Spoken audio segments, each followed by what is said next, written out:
یہ سارے کے سارے آپس میں بھائی ہیں، ان کا بھائی چارے کا تعلق ہے۔ قرآن مجید میں ایک اور مقام پر اللہ رب العالمین نے فرمایا کہ لو انفقت ما فی الارض جميعا ما الفت بین قلوبہم۔ اے محمد عربی علیہ السلام، یہ جو کفار مکہ کی آپ کے آنے سے پہلے جو لڑائیاں تھی، جو جھگڑے تھے، جو آپس کی نفرتیں تھی، اگر آپ دنیا کا سارا مال جمع کر کے ان کے اوپر خرچ کر دیتے تب بھی آپس میں ان کی محبتیں پیدا نہ ہوتی۔ اوس و خزرج یہ بڑے معروف قبیلے ہیں، مدینہ کے بڑے معروف قبیلے اوس و خزرج۔ اسلام سے قبل ان کی کس قدر لڑائیاں تھی، کس قدر جھگڑے تھے،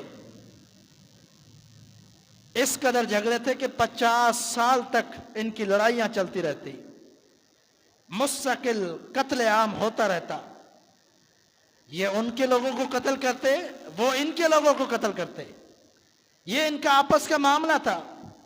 کفار مکہ کے اندر بھی قبائلی جھگڑے، یہ لوگ مختلف قبائل کے، جب انہوں نے اسلام قبول کر لیا، اسلام کا رشتہ قائم ہو گیا، تو یہی جو 50 سال تک، 100 سال تک، 80 سال تک لڑتے رہتے تھے، جھگڑتے رہتے تھے، ان کی لڑائیوں کا سد باب نہیں ہوتا تھا، لیکن جب اسلام قبول کیا تو ان کی کیفیت یہ بن گئی، ان کا طریقہ کار یہ بن گیا کہ ایک ہی صف کے اندر پاؤں سے پاؤں ملا کر، کندھے سے کندھے ملا کر یہ کھڑے ہوئے ہیں، آپس کی ساری نفرتیں انہوں نے قربان کر دی۔ یہ اسلام کا تعلق ہے، یہ اسلام نے بھائی چارہ، رواداری، آپس کے تعلقات بیان کیے اور سکھلائے۔ قرآن مجید کے اندر اللہ رب العالمین نے ایک اور مقام پر فرمایا محمد الرسول اللہ والذین معه اشداء علی الکفار رحماء بینہم۔ محمد الرسول اللہ صلی اللہ علیہ وسلم اور جو آپ کے ساتھی ہیں، صحابہ اکرام ہیں، سارے کے سارے صحابہ کا یہاں تذکرہ ہے اس آیت کے اندر۔ رحماء بینہم، یہ سارے کے سارے آپس میں تو شیر و شکر ہیں، بڑی محبتیں کرنے والے ہیں، بڑی الفتوں کے معاملے کرنے والے ہیں، ایک دوسرے سے درگزر کرنے والے ہیں، ایک دوسرے سے محبت کو پھیلانے والے ہیں، لیکن فرمایا شداء علی الکفار، ان کا معاملہ کفار کے بارے میں بڑا سخت ہے، کفار کے بارے میں بڑے سخت ہیں، آپس میں بڑی محبتیں ہیں۔ کیوں محبتیں ہیں؟ اسلام قبول کیا ہے، مومنین بن چکے ہیں، مسلمان بن چکے ہیں، اب عداوتیں رکھنا، نفرتیں رکھنا، کینہ رکھنا، بغض رکھنا، یہ اسلام کے خلاف ہے، یہ شریعت کے خلاف ہے۔ جب اسلام قبول کیا تو ساری عداوتیں ختم، اور اللہ نے ان کے ایمان کی، ان کے الفتوں کی، ان کی آپس میں محبت کی گواہیاں قرآن میں پیش کی۔ فرمایا وَيُؤْثِرُونَ عَلَىٰ أَنفُسِهِمْ وَلَوْ كَانَ بِهِمْ خَصَاصَةٌ، ان کا معاملہ یہ ہے کہ یہ اپنے آپ پر اپنے دوسرے مسلمان بھائیوں کو ترجیح دیتے ہیں، اگرچہ خود بھوکے پیٹ سو جاتے ہیں، ان کے بچے بھی بھوکے پیٹ سو جائیں، ان کی اولادیں بھی بھوکے پیٹ سو جائیں، لیکن ان کا آپس میں محبت کا رشتہ یہ ہے، یہ آپس میں ان کا عالم ہے کہ دوسرے بھائیوں کو، مسلمانوں کو کھلاتے ہیں، خود بھوکے سو جاتے ہیں۔ یہ قرآن نے ان کی گواہیاں دی کہ ان کی محبت کا عالم یہ تھا، آپس میں محبت ہے، عداوتوں کو ختم کرنا، الفتوں کو بڑھانا، یہ اسلام سبق دیتا ہے، بھائی چارے کا سبق اسلام دیتا ہے۔ امام الانبیاء محمد رسول اللہ صلی اللہ علیہ وسلم کا فرمان ہے، صحیح مسلم کی حدیث ہے، آپ نے فرمایا لا تحاسدوا ولا تباغضوا، لا تحاسدوا ولا تباغضوا ولا تدابروا ولا تناجشوا، 4 باتیں ذکر فرمائی۔ فرمایا ایک دوسرے سے حسد نہ کرو، ایک دوسرے سے بغض نہ کرو، ایک دوسرے کے پیچھے غیبتیں نہ کرو، ایک دوسرے کے پیچھے سازشیں نہ کرو، پروپیگنڈا نہ کرو، اور ایک دوسرے کو دھوکہ نہ دو۔ یہ چاروں معاملات مسلمان کے ایک دوسرے کے ساتھ نہیں ہونے چاہیے. اسلام قبول کر لیا، ایمان کا دعویٰ کرتا ہے، مسلمان ہونے کا دعویٰ کرتا ہے، اب یہ چاروں کام تیرے لیے جائز نہیں ہے. مسلمان کا دعویٰ کر لیا، اب یہ چاروں کام جائز نہیں ہے. پھر آپ علیہ الصلوۃ والسلام نے فرمایا کونو عباد اللہ اخوانا، اللہ کے بندو آپس میں بھائی بھائی بن جاؤ. اللہ کے بندو آپس میں بھائی بھائی بن جاؤ. المسلم اخو المسلم، مسلمان مسلمان کا بھائی ہے. یہ نبی علیہ الصلوۃ والسلام کی حدیث کے الفاظ ہیں.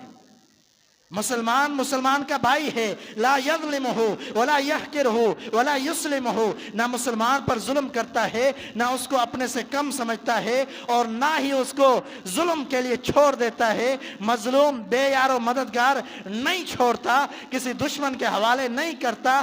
یہ مسلمان کا آپس میں ایک دوسرے کا تعلق ہے. یہ نبی علیہ الصلوۃ والسلام کی حدیث ہے. پھر آپ صلی اللہ علیہ وسلم نے فرمایا وَيُشِيرُ إِلَىٰ صَدْرِهِ ثَلَاثَ مَرَّاتٍ التَّقْوَىٰ هَاهُنَا التَّقْوَىٰ هَاهُنَا. آپ نے اپنے سینے مبارک کی طرف اشارہ کیا، فرمایا کہ یہاں پر تقویٰ ہوتا ہے، اللہ کا ڈر، خوف، آپس کی محبت، الفت، یہ سارے معاملات دل کے ساتھ ہیں. كُلُّ الْمُسْلِمِ عَلَى الْمُسْلِمِ حَرَامٌ دَمُهُ وَمَالُهُ وَعِرْضُهُ. مسلمان کا مسلمان پر مال حرام ہے، ناجائز مال حرام ہے،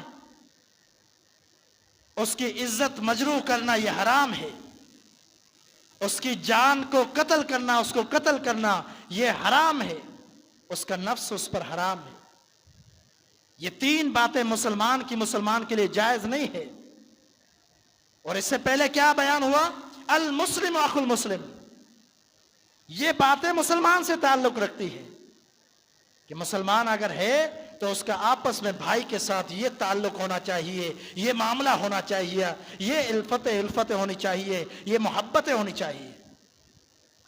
قربان جائیں صحابہ اکرام کی زندگیوں پر، ان کی الفتیں، ان کی محبتیں، ان کے کس طرح معاملات تھے آپس میں، بے شمار سینکڑوں مثالیں ہیں.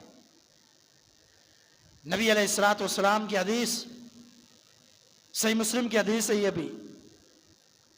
آپ علیہ الصلوۃ والسلام نے فرمایا کہ صحابہ کا دور کے اندر ایک شخص تھا، وہ اپنے مسلمان بھائی کی ملاقات کے لیے جا رہا ہے، صرف ملنے جا رہا ہے، اپنے دینی بھائی سے ملنے کے لیے جا رہا ہے. بنی اسرائیل کا یہ واقعہ ہے اور نبی صلی اللہ علیہ وسلم نے بیان فرمایا. صحیح مسلم کی حدیث ہے اور بڑا اہم ترین واقعہ ہے، بڑے غور سے سننے کی بات ہے کہ جب وہ شخص اپنے بھائی سے ملاقات کے لیے جا رہا ہے، راستے میں ایک شخص ملتا ہے، اس سے کہتا ہے اَيْنَ تُرِيدُ، کہاں ارادہ کیا ہے، کہاں جا رہے ہو؟ کہتا ہے اُرِيدُ أَخًا لِي، میرا ایک بھائی ہے، دینی بھائی ہے، اس سے ملاقات کا ارادہ کیا ہے، وہاں جا رہا ہوں. کہتا ہے هل لك عليك من نعمة تردها، کیا اس نے کوئی تجھ پر احسان کیا ہے کہ وہ احسان کا بدلہ چکانے تو جا رہا ہے؟ تو کہتا ہے نہیں کوئی احسان مجھ پر اس کا نہیں ہے، وہ میرا بھائی ہے، میں اس سے ملنے کے لیے جا رہا ہوں. کہا کہ پھر خوشخبری ہے تیرے لیے، کیوں جا رہا ہے؟ محبت ہے اس کے لیے. کہا کہ سن لے، انی رسول اللہ، میں اللہ کی طرف سے قاصد ہوں.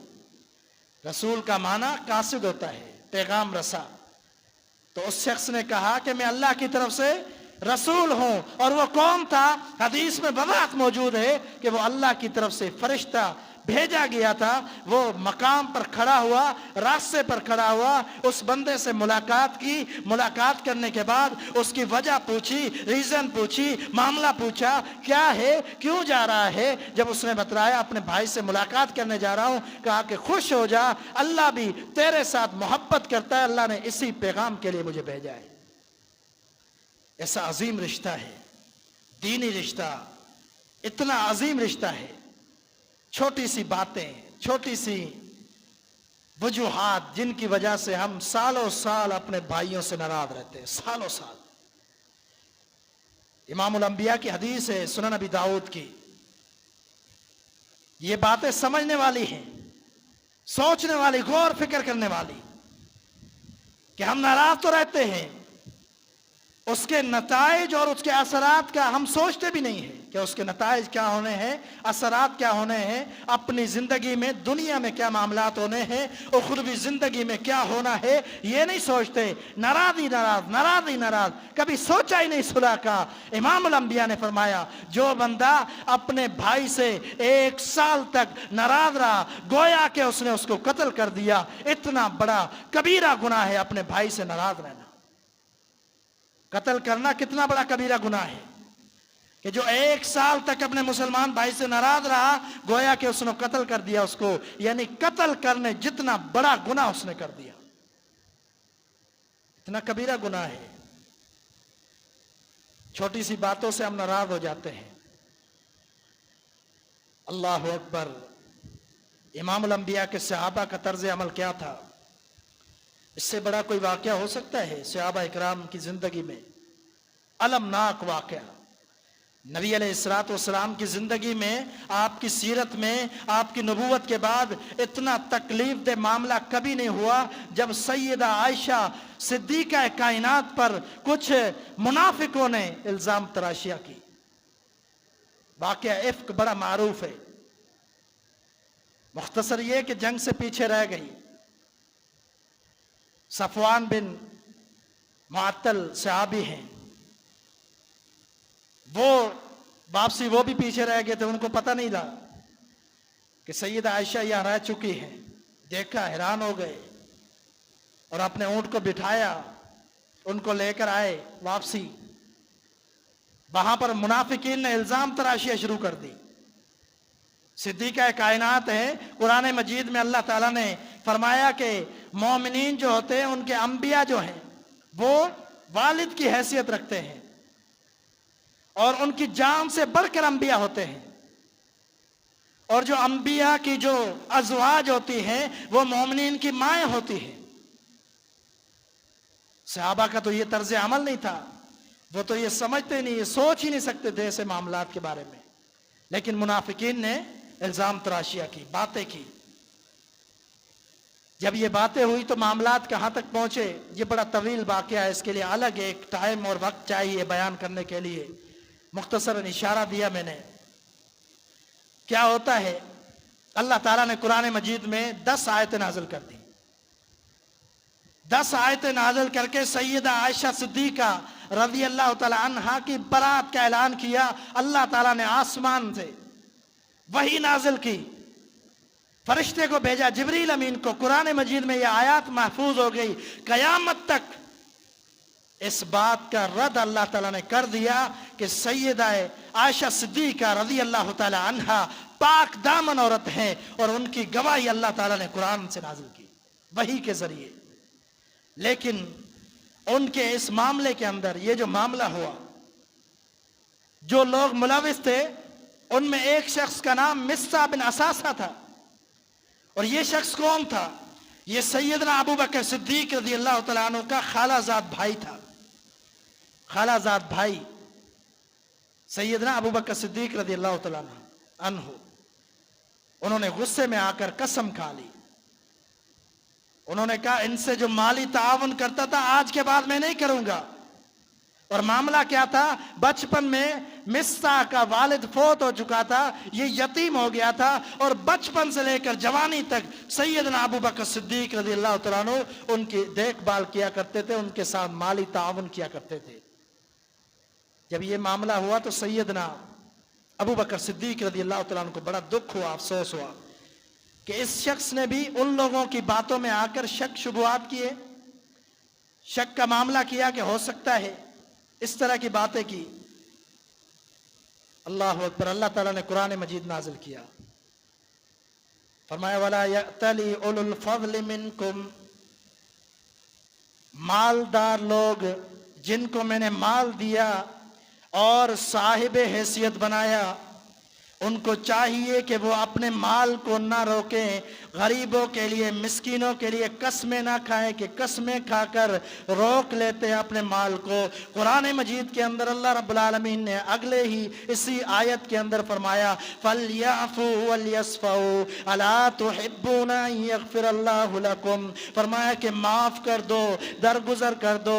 کیا تم یہ پسند نہیں کرتے کہ اللہ رب العالمین تمہیں معاف کر دے؟ اگر اللہ کی معافی چاہتے ہو، اللہ کی طرف سے مغفرت چاہتے ہو، تو اپنے سارے مسلمان بھائیوں کو معاف کر دو۔ غلطیاں ہیں، کمی کوتاہیاں ہیں، مسلمان ہیں، بشری تقاضے کے مطابق اگر غلطیاں ہو گئی ہیں، وَلَا يَأْتَلِي أُولُو الْفَضْلِ مِنْكُمْ، قسمیں نہ کھاؤ، مال دینا دوبارہ شروع کر دو۔ سیدنا ابوبکر صدیق رضی اللہ تعالیٰ عنہ غم زدہ ہیں، تکلیف میں ہیں، پریشانی کے عالم میں ہیں، اتنی بڑی پریشانی ہے، لختے جگر ہیں۔ سید عائشہ صدیقہ رضی اللہ تعالیٰ عنہ امام الانبیاء کی زوجہ ہیں، اگر ان پر الزام تراشی ہو تو سیدنا ابوبکر کیسے برداشت کرے؟ لیکن پھر بھی اللہ کا فرمان سن کر، یہ بات سن کر کہ اللہ تمہیں معاف کرے گا، فوراً معاف کر دیا اور دوبارہ نفقہ شروع کر دیا۔ یہ سیدنا صدیق اکبر کا طریقہ کار۔ اور یاد رکھیے سیدنا صدیق اکبر وہ تو والد تھے سیدہ عائشہ کے، اور جن پر الزام تراشی، جن پر یہ معاملات ہوں، اس قدر یہ صدمے والے معاملات ہوتے ہیں۔ تجربہ ہوگا زندگی میں، کبھی بلا وجہ کوئی بات ہو جائے تو بندے کو کتنا صدمہ ہوتا ہے، کتنا دکھ ہوتا ہے۔ سیدہ عائشہ صدیقہ طاہرہ مطہرہ رضی اللہ تعالی عنہا قربان جائیں اماں عائشہ کی سیرت پر، قربان جائیں اماں عائشہ کی زندگی پر، قربان جائیں اماں عائشہ کی علم پر۔ وہ عالمہ بھی تھی، فقیہہ بھی تھی، بڑے علم والے تھی، بڑے قدر و منزلت والی تھی، وہ بھی ان سارے لوگوں کو معاف کر دیتی ہے، وہ بھی ان سارے لوگوں کو معاف کر دیتی ہے۔ مثالیں موجود ہیں۔ حسان بن ثابت رضی اللہ تعالیٰ عنہ جو شاعر رسول صلی اللہ علیہ وسلم، ان کا بھی معاملہ اسی طرح کا تھا۔ وہ بھی شک میں مبتلا ہو گئے تھے باتیں سن کر لوگوں سے، انہوں نے بھی شک والی کوئی بات کر دی تو سیدہ عائشہ صدیقہ رضی اللہ تعالیٰ عنہا نے بعد میں ان کو معاف کر دیا تھا۔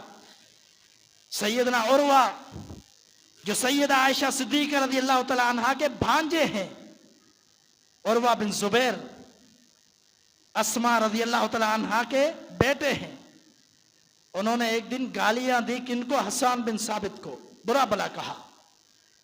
برا بلا کہا تو سیدہ عائشہ صدیقہ رضی اللہ تعالیٰ عنہا نے رد کیا، روک دیا اپنے بھانجے کو، کہا نہیں، حسان کو برا بلا نہ کہو، یہ وہی شخصیت ہے جنہوں نے محمد رسول اللہ صلی اللہ علیہ وسلم کا دفاع کیا، کئی موقع پر اپنی شاعری کے ساتھ امام الانبیاء کا دفاع کیا۔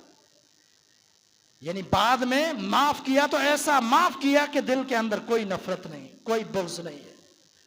تو یہ معاملات مسلمان کے آپس میں ہونے چاہیے۔ اللہ اکبر۔ سیدنا عبداللہ بن عمر رضی اللہ تعالیٰ عنہ کا واقعہ ہے۔ نبی علیہ الصلوۃ والسلام صحابہ کے ساتھ بیٹھے ہوئے ہیں، مسجد نبوی کے اندر تشریف فرما ہے۔ ایک انصاری صحابی آتا ہے، وہ جب مسجد میں داخل ہوتا ہے، اس کی داڑھی سے وضو کرنے کے بعد پانی ٹپک رہا ہے۔ نبی علیہ الصلوۃ والسلام نے اس کو دیکھ کر فرمایا یہ جو بندہ داخل ہو رہا ہے یہ جنتی ہے۔ صحابہ اکرام بڑی حیرت سے دیکھنے لگے۔ ایک دن گزرا، دوسرے دن بھی آپ نے اسی کو دیکھا، آپ نے فرمایا یہ جنتی ہے۔ تیسرے دن بھی آپ نے اسی کو دیکھا، آپ نے فرمایا جنتی ہے۔ 3 دن صحابہ اکرام نے خوشخبری سنی اور مشتاق ہوئے کہ ہم بھی وہ عمل کریں کہ جس عمل کی وجہ سے اس کو جنت کی خوشخبری ملی۔ سیدنا عبداللہ بن عمر رضی اللہ تعالیٰ عنہ انہوں نے کیا کیا؟ ان کے ساتھ ایک دفعہ چلے گئے، کہا کہ میں آپ کا مہمان ہوں، اور صحابہ اکرام اس کو اپنے لیے شرف سمجھتے تھے، اپنے لیے شرف سمجھتے تھے کہ کوئی مہمان بن جائے۔ انہوں نے کہا ٹھیک ہے. میزبانی کی 3 دن 3 راتیں گزرنے کے بعد سیدنا عبداللہ بن عمر رضی اللہ تعالیٰ عنہ ان سے ملے. انہوں نے کہا کہ کوئی پریشانی نہیں تھی, کوئی معاملہ نہیں تھا. معاملہ یہ تھا کہ امام الانبیاء نے آپ کو 3 دن لگاتار کہا کہ یہ جنتی ہے. یہ خوشخبری جب آپ کو ملی, ہم نے دیکھا, بار بار سوچا کہ کس وجہ سے یہ ملی ہے. میں نے چاہا کہ میں بھی وہ عمل کر لوں جو آپ کرتے ہو, مخصوص عمل, مجھے بھی یہ خوشخبری مل جائے. لیکن میں نے دیکھا 3 دن 3 راتیں نمازیں بھی وہی, نوافل بھی وہی, اعمال بھی وہی, اذکار بھی وہی, طریقہ کار بھی وہی, جو ہمارا طریقہ دوسرے صحابہ کا طریقہ. پھر کیا معاملہ ہے, کون سی نیکی ہے ایسی خفیہ جس کی وجہ سے آپ کو اللہ کے رسول نے 3 مرتبہ جنت کی خوشخبری دی؟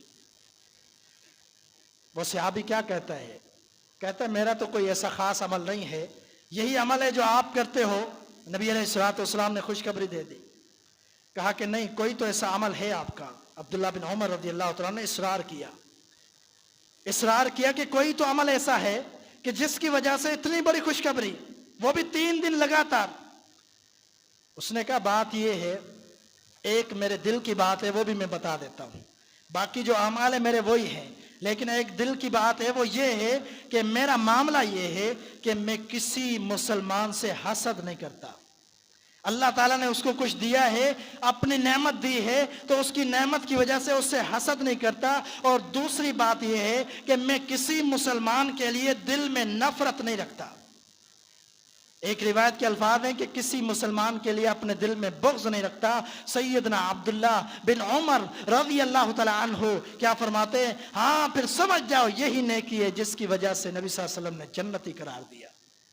صحابہ اکرام اس معاملے کو کتنا بڑا سمجھتے تھے کہ کسی کے ساتھ نفرت رکھنا, بغض رکھنا اتنا بڑا معاملہ ہے. علیہ الصلوۃ والسلام کے پاس پہنچ گئے تھے. کہا اللہ کے رسول میں نے سلام کیا, انہوں نے جواب نہیں دیا, شاید میرے سے ناراض ہیں, آپ ان سے پوچھیں. نبی صلی اللہ علیہ وسلم نے پوچھا تو انہوں نے کہا نہیں, کسی معاملے میں الجھا ہوا تھا, اور میں الجھا ہوا تھا, کوئی معاملہ سوچ رہا تھا جس کی وجہ سے میں نے سلام کی طرف توجہ نہیں کی, نہ ہی میں نے سنا. اگر میں سنتا تو ضرور جواب دیتا. ایک اور صحابی ہیں, جاتے ہیں راستے سے, اگلے نے 5 6 7 بیٹھے ہوئے ہیں, ان میں سے ایک شخص نے یہ کہہ دیا کہ یہ جو جا رہا ہے اس سے مجھے نفرت ہے, اس سے مجھے نفرت ہے. جتنے دوسرے بھائی تھے انہوں نے کہا کہ اس کو بتانا چاہیے. جا کر اس کو بتا دیا کہ آپ کے بارے میں فلاں نے کہا ہے اس کو نفرت ہے, جا کے تحقیق کرو کس وجہ سے آپ سے یہ نفرت رکھتا ہے, آپ سے بغض رکھتا ہے. وہ صحابی جا کہ محمد رسول اللہ صلی اللہ علیہ وسلم کے پاس پیش ہوا, کہ اللہ کے رسول فلاں میرا بھائی ہے مسلمان, اس نے میرے نام کہا ہے کہ میں اس سے نفرت کرتا ہوں, بغض کرتا ہوں. امام الانبیاء نے دونوں کو بلا لیا, کہا کیا معاملہ ہے, کیوں تم لوگ یہ معاملہ, کیوں تو نے ایسا کہا کہ میں اس سے نفرت کرتا ہوں؟ کہتا ہے اللہ کے رسول میں نے کبھی اس کو نوافل پڑھتے ہوئے نہیں دیکھا. اس نے کہا مختصراً بیان کر رہا ہوں, بڑا طویل واقعہ ہے, نوافل پڑھتے ہوئے کبھی میں نے نہیں دیکھا, اس لیے مجھے اس سے نفرت ہے کہ عمل صحیح نہیں کرتا یہ. اس نے کہا اللہ کے رسول اس سے پوچھیں کہ کبھی میں نے فرض نماز چھوڑی ہے تکبیر اولا؟ تو اس نے کہا یہ ایسا معاملہ تو میں نے کبھی نہیں دیکھا, تکبیر اولا تو ہمیشہ یہ پہنچا ہوا ہوتا ہے, پہلی صف پہ ہوتا ہے, امام کے پیچھے ہوتا ہے. کہا دوسرا کیا اعتراض ہے؟ کہا دوسرا اعتراض یہ ہے کہ یہ کبھی نوافل روزے نہیں رکھتا, نفلی روزے نہیں رکھتا, میں نے کبھی نہیں دیکھا کہ نفلی روزہ ہو. اس صحابی نے کہا اللہ کے رسول اس سے پوچھے کہ میں نے کبھی رمضان کا روزہ چھوڑا ہے بغیر عذر کے؟ اس نے کہا کبھی ایسا معاملہ نہیں ہوا کہ رمضان کے روزے چھوڑے ہو. اس نے کہا یہ صدقہ و خیرات نہیں دیتا. نبی صلی اللہ علیہ وسلم نے فرمایا کیا معاملہ ہے؟ اس نے کہا اللہ کے رسول اس سے پوچھے کبھی میں نے زکوٰۃ جو میرے اوپر فرض ہو وہ کبھی میں نے ضائع کی ہے, کبھی نہ دی ہو؟ کہا ایسا معاملہ نہیں ہے. اس طرح کے کچھ اعتراض کرنے کے بعد جب بات ختم ہوئی, امام الانبیاء نے غصے میں آ کر کہا دونوں کھڑے ہو جاؤ, میں یہ نہیں جانتا کہ تم میں سے بہتر کون ہے. یعنی یہ بھی بہتر ہو سکتا ہے, یہ بھی بہتر ہو سکتا ہے, اس کے فرائض مکمل ہے, اور اپنی مرضی سے اپنی سوچ فکر کر کے کسی کا معاملہ دیکھا, ظاہری چیز دیکھ کے اس سے غصہ کرنا شروع کر دیا, نفرت کرنا شروع کر دی, اور اس سے ملنا جلنا چھوڑ دیا, سلام کرنا چھوڑ دیا. یہ کیا معاملہ ہوا؟ بلا وجہ اپنے بدگمانیاں کر کے کسی سے ناراض ہونا, اس حدیث میں اس کی تردید ہے کہ کون بہتر ہے. آپ نے فرمایا میں نہیں جانتا. تو اس سے یہ معلوم ہوا کہ بلا وجہ کے اختلافات اپنے ذہن میں سوچ کر ایک دوسرے سے ناراض یا نہ ہو جائیں.